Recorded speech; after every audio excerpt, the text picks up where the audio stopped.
people figure out better ways of doing things, better ways of making products, cheaper and faster. For instance, one farmer can now grow food for thousands of people, whereas he used to be able to feed only his family. Thus, everything should be getting cheaper, because the supply of everything has been growing faster than the demand. This is true even though the population has been growing as well. Unfortunately, this is not what we observed. With the exception of a few industries, like the computer industry, and products we import from places like China, it seems that almost everything is getting more expensive, but oftentimes cheaper in quality. How can this be? Over the decades, the productive energy of society seems to be getting siphoned off.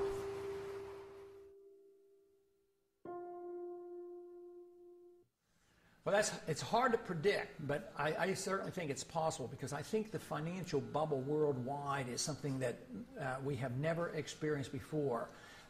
We've had tastes of that, but Alan Greenspan in one way is a genius, and in another way he is an unbelievable threat to us.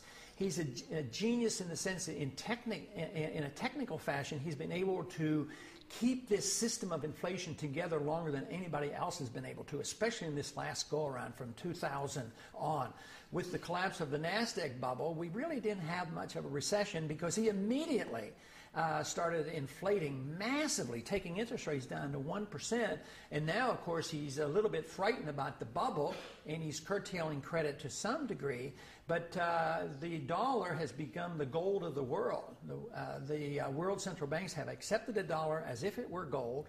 Greenspan claims that they have gotten the paper money to act as if it is gold, which I strongly disagree with, and all the hard money people disagree with.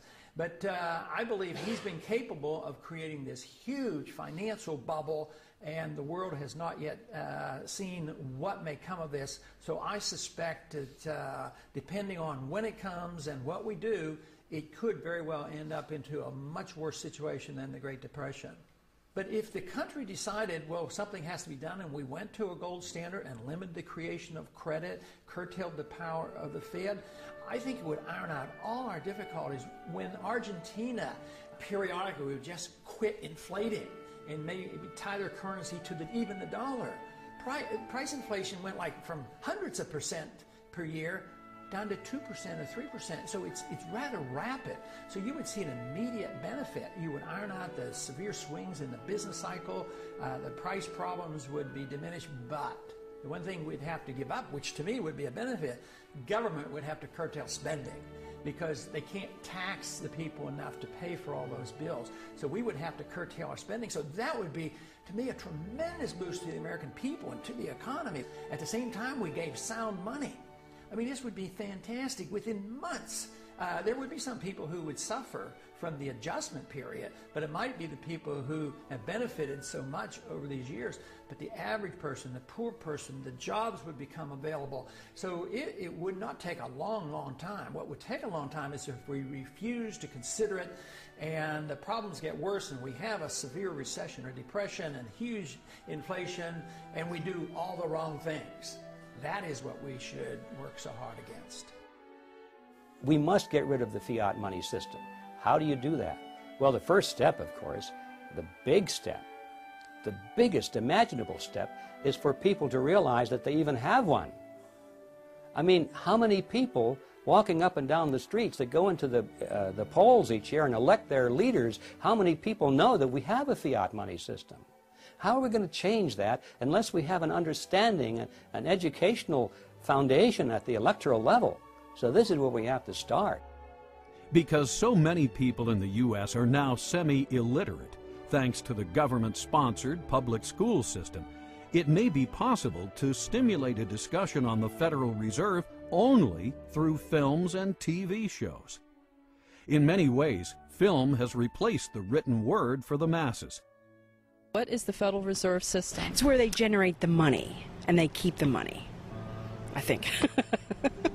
Federal Reserve System is a banking structure owned by the banks and run by the government. No, I don't know much about this. Okay, thank you. It's a system of balancing the flow of currency throughout the United States so that as banks need to have liquidity, they have it, and as they need to tighten up money, they tighten it up.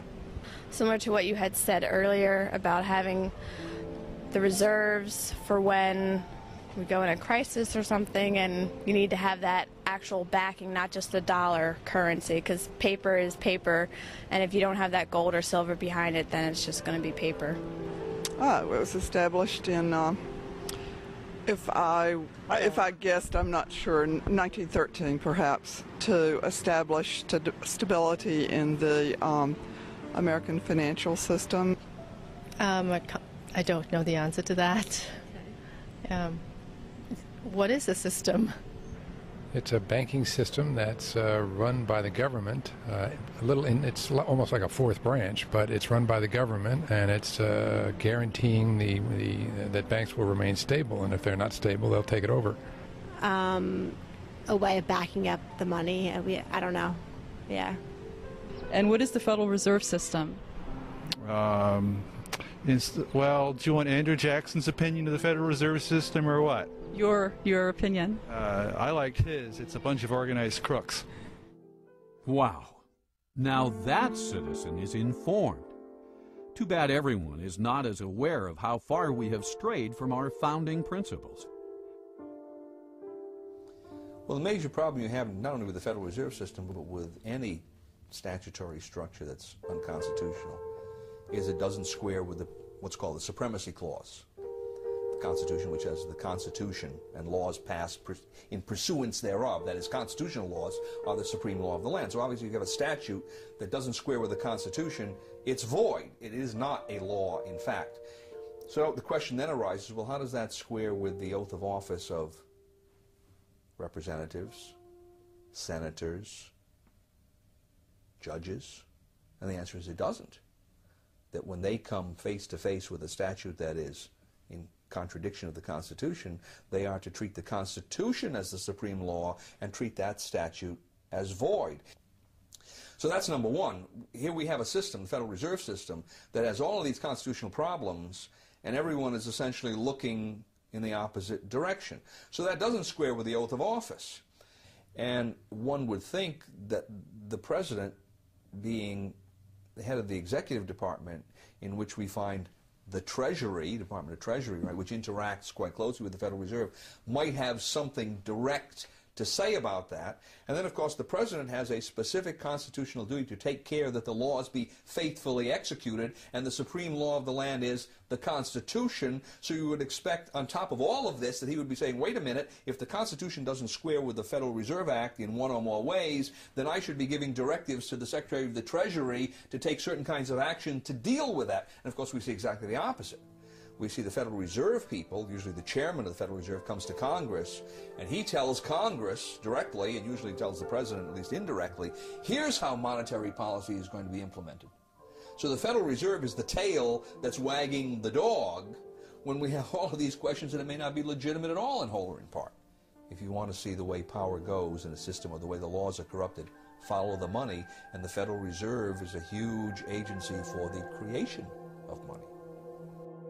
If you study monetary history throughout thousands of years, you will find out that paper money has been tried many, many times, and it never succeeds. It always ends badly. The question is when will the dollar end badly? Will it be next year, or in 5 years, or 10 years? I'm convinced it will end unless we do the right things, and that is restore soundness to the money, put restraints on our government, either strictly curtail the power of the Fed or get rid of the Fed.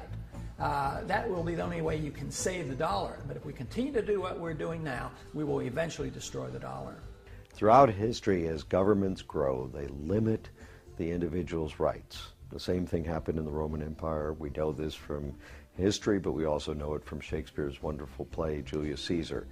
As we start moving toward a bigger and bigger government, it's going to mean that the individual no longer has the right to own his property, the right to do what he wants, the right to live freely, the right to worship as he wants, the right to speak as he wants. The government starts to tell us what to do.